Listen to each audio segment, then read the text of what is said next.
बिस्मिल्लाहिर्रहमानिर्रहीम। स्टूडेंट्स अस्सलाम वालेकुम। आज हम के बोर्ड की क्लास 9 के मैथमेटिक्स एक्सरसाइज 2.2 करेंगे। तो क्वेश्चन 1 हमारे पास है, पार्ट 1। देखिए हमारे पास क्वेश्चन जो है वो इस तरह मेंशन है कि 1 + 4 + 3 और 1 + 4 + 3, लेकिन यहाँ पर ब्रैकेट्स यहाँ लगे हुए हैं और इस राइट साइड पे हमारे पास ब्रैकेट्स यहाँ लगे हुए हैं। तो देखिए एडिशन में हमें पता है, मैंने जब ब्रैकेट्स हटाए हुए थे तो वो आपकी चॉइस है कि आपने पहले इन दो नंबर्स को ऐड करना है या इन दो को करना है। अगर आप इन दो को ऐड करके इससे जो आंसर आता है उसके साथ फिर 3 को ऐड करें, या अगर आप पहले इन दो को ऐड करें और इससे जो आंसर आता है 7 उसको इसके साथ ऐड करें, तो दोनों साइड से आपके पास आंसर 8 ही आएगा। तो इस प्रॉपर्टी को कि इसमें हम अपनी चॉइस से दो नंबर्स को ऐड करें और फिर उससे जो रिजल्टेंट आता है उसको दूसरे के साथ ऐड करें, इसको हम कहते हैं एसोसिएटिव प्रॉपर्टी। क्या चीज़? Associative property with respect to addition. ठीक है जी, विद रिस्पेक्ट टू एडिशन, कि हमने पहले यहाँ पे 4 और 3 को ऐड किया, जबकि दूसरी साइड पे हमने 1 और 4 को पहले ऐड किया और इससे जो आया 3 के साथ ऐड किया, दोनों से हमारे पास 8 और 8 आंसर आएगा। दूसरे पार्ट में अगर देखें हमारे पास, तो हम ब्रैकेट का मतलब हमारे पास होता है मल्टीप्लाई। तो अगर ब्रैकेट के अंदर एक से ज़्यादा क्वांटिटीज़ है तो ब्रैकेट के बाहर जो क्वांटिटी है उसको हर एक के साथ हमने अलग से मल्टीप्लाई करना है। तो ये 5 इसके साथ ए के साथ अलग से मल्टीप्लाई होगा और 5 इस बी के साथ अलग से मल्टीप्लाई होगा। तो इस 5 को हमने इस पर डिस्ट्रीब्यूट कर दिया, तो इसको हम कहते हैं डिस्ट्रीब्यूटिव प्रॉपर्टी। क्या कहते हैं?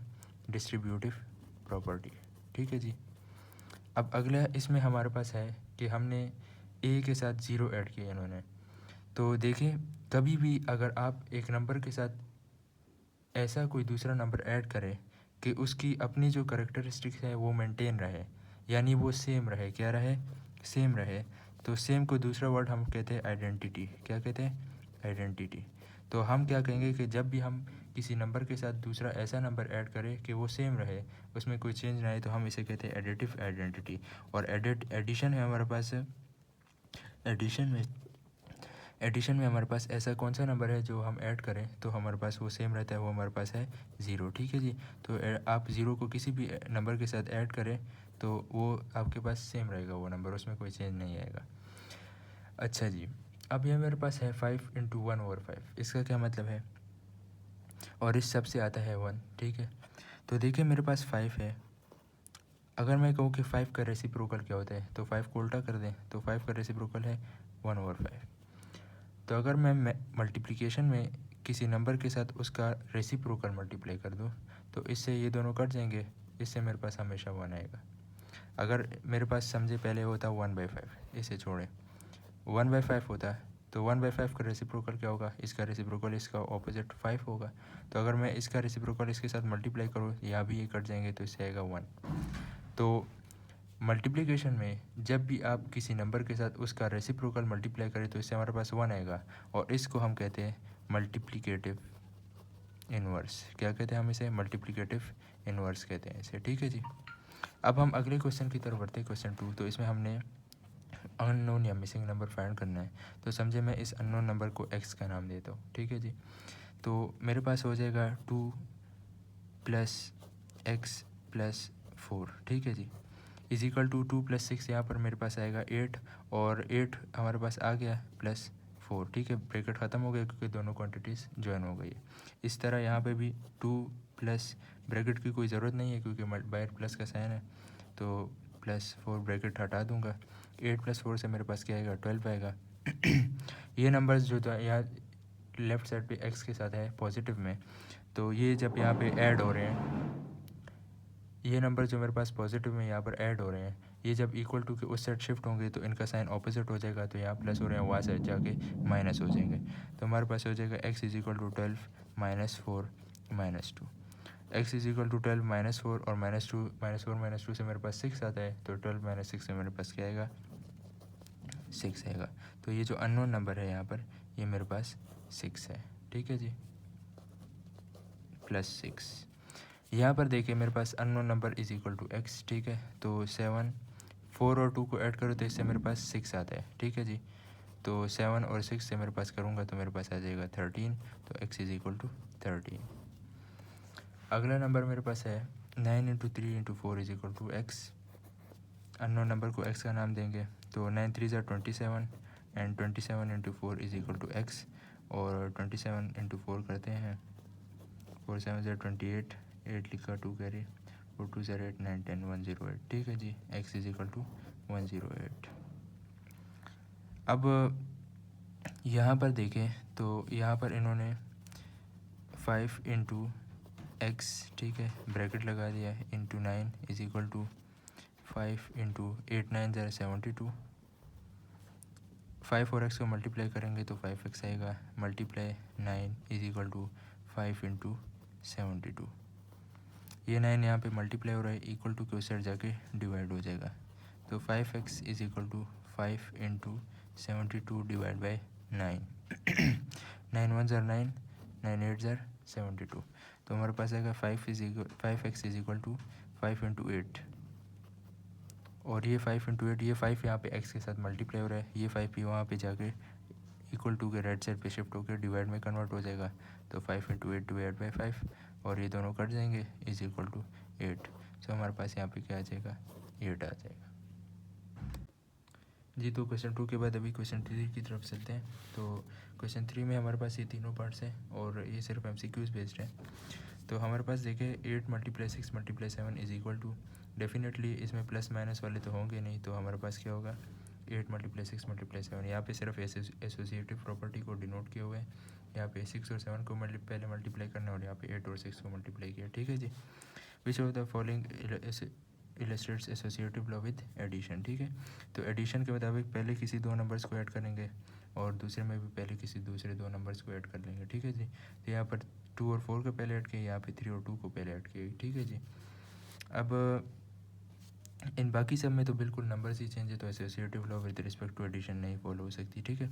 यहाँ पे associative law with multiplication same वही क्या होगा, ऐड किए वहाँ पर, यहाँ पर हम पहले डिफरेंट नंबर्स को ऐड करेंगे और उसके रिजल्टेंट को मल्टीप्लाई करेंगे, जैसे कि यहाँ पे 3 और 6 को मल्टीप्लाई किया, इससे जो आया उसको 4 से मल्टीप्लाई करना है, जबकि यहाँ पे 4 और 3 को मल्टीप्लाई किए पहले और उससे जो आया वहाँ 6 के साथ मल्टीप्लाई किया, दोनों साइड से आपके पास आंसर सेम आएगा, ठीक है जी। यहाँ पर बाकी ऑप्शन में बिल्कुल नंबर से डिफरेंट है, तो आंसर इक्वल नहीं आता, ठीक है। अब क्वेश्चन 4 है, डिस्ट्रीब्यूटिव प्रॉपर्टी यूज़ करनी है और डिस्ट्रीब्यूटिव प्रॉपर्टी के बगैर भी सॉल्व करना है।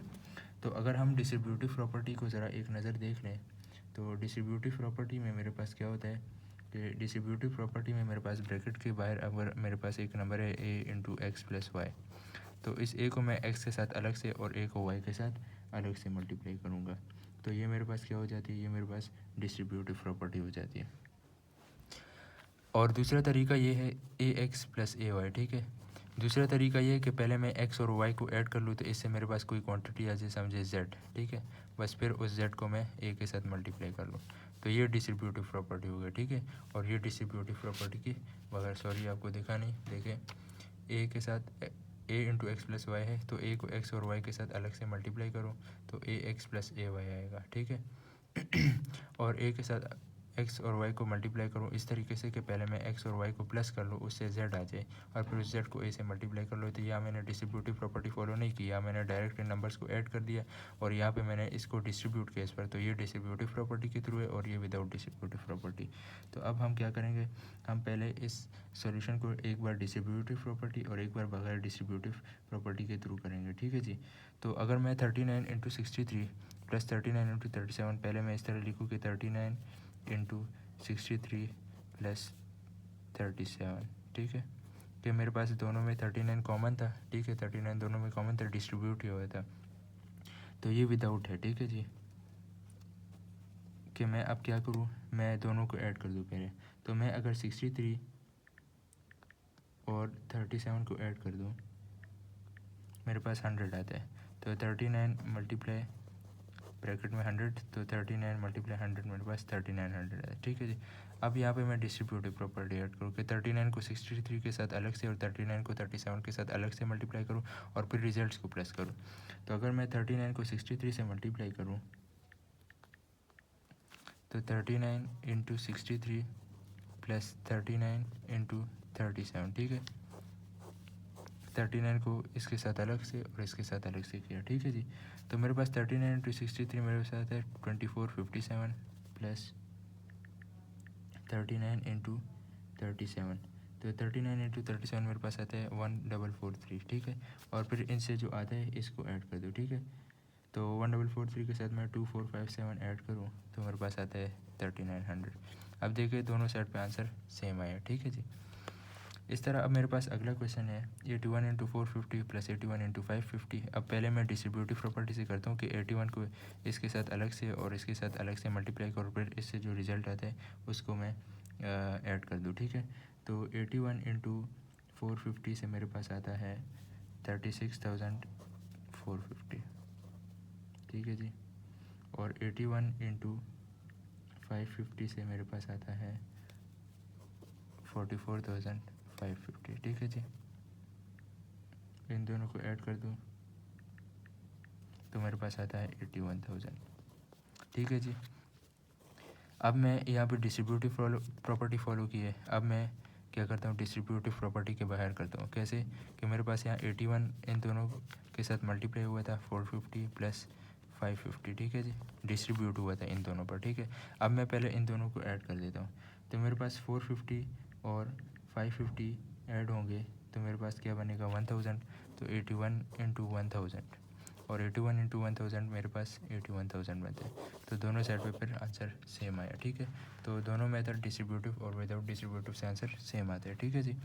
अब यहाँ पर सिर्फ फ़र्क ये है कि यहाँ पे नेगेटिव साइन आ गया है, तो इन दोनों को पहले मल्टीप्लाई करेंगे। 50 दोनों पर डिस्ट्रीब्यूट है, ठीक है जी। तो 50 को पहले 161 से मल्टीप्लाई करेंगे तो इससे मेरे पास आता है 8050, ठीक है। बीच में माइनस का साइन, और 50 को फिर मैं क्या करूँगा, 50 को मैं मल्टीप्लाई करूँगा 81 से तो मेरे पास 4050 आएगा।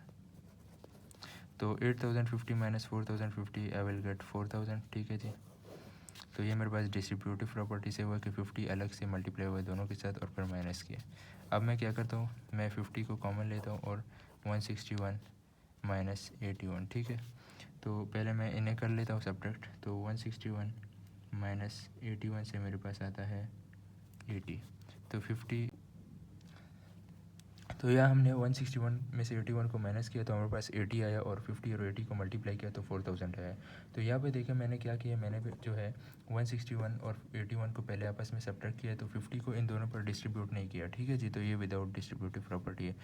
इस तरह नीचे वाले क्वेश्चन में हमारे पास अब यहाँ पे इन दोनों में 60 कॉमन है, तो 60 मैंने कॉमन लिया तो 827 माइनस 327।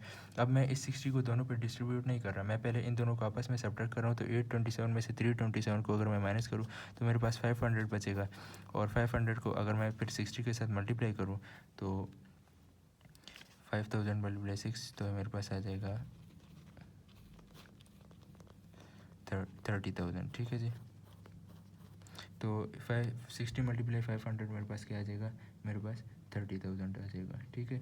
अब यहाँ पर मैं क्या करता हूँ, यहाँ पर हम फिर 827 को 60 को इस पर और इस पर डिस्ट्रीब्यूट करते हैं, यानी 60 को इसके साथ और इसके साथ अलग से मल्टीप्लाई करते हैं, ठीक है जी। तो सॉरी, यहाँ पे मैं 60 को 827 और 327 के साथ अलग से मल्टीप्लाई करता हूँ। तो 827 मल्टीप्लाई 60, तो 827 मल्टीप्लाई 60 अगर मैं करूँ तो मेरे पास आता है 49,620 माइनस। अब यहाँ पर मैं क्या करता हूँ, 327 इंटू 60 तो मेरे पास आता है 19620, ठीक है जी। अब 19620 को मैं 49,620 से सब्ट्रैक्ट करता हूँ, ठीक है। तो 49,620 में से अगर मैं 19620 को सब्ट्रैक्ट करूँ तो इससे मेरे पास 30,000 आता है, ठीक है जी। तो दोनों साइड पे एक बार फिर आंसर सेम आया। तो आप अगर मेथड डिस्ट्रीब्यूटिव प्रॉपर्टी फॉलो करें या ना फॉलो करें, आपका आंसर हमेशा सेम आएगा जी। Thank you.